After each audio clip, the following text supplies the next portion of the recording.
പക്ഷേ മനസ്സ് തകർന്ന് മനസ്സ് നുറുങ്ങി പിതാവിങ്കിലേക്ക് തിരിയുവാൻ നമുക്ക് മനസ്സുണ്ടാകണം.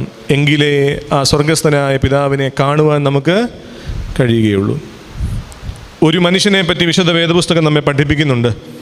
അവിടെ പറയുന്നത് ഇങ്ങനെയാണ്, ഒരുപക്ഷേ പറയാതെ പറയുന്നത് ഇങ്ങനെയാണ്: ഞാൻ ഇന്നലെ വരെ കണ്ട, ഇന്നലെ വരെ അനുഭവിച്ച ആനന്ദത്തെക്കാളേറെ, സന്തോഷങ്ങളെക്കാളേറെ, സുഖസൗകര്യങ്ങളെക്കാളേറെ, സമൃദ്ധിയേക്കാളേറെ എനിക്ക് വലുതാകുന്ന സമൃദ്ധിയും വലുതാകുന്ന ആനന്ദവും വലുതാകുന്ന സൗഖ്യവും ഒക്കെ കാത്തു വച്ചിരിക്കുന്ന ഒരു പുറം ലോകം എനിക്കുണ്ട്.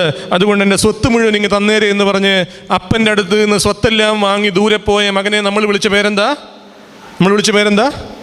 മുടിയനായ പുത്രൻ. വേദപുസ്തകത്തിൽ പറയുന്നുണ്ടോ മുടിയനായ പുത്രനാണെന്ന്? ഇല്ല, നമ്മൾ വിളിച്ച പേരാണ്. എന്നാൽ എല്ലാം നഷ്ടപ്പെട്ട് പന്നിയുടെ കൂട്ടിൽ കിടന്നപ്പോൾ അവൻ തിരിച്ചറിഞ്ഞു,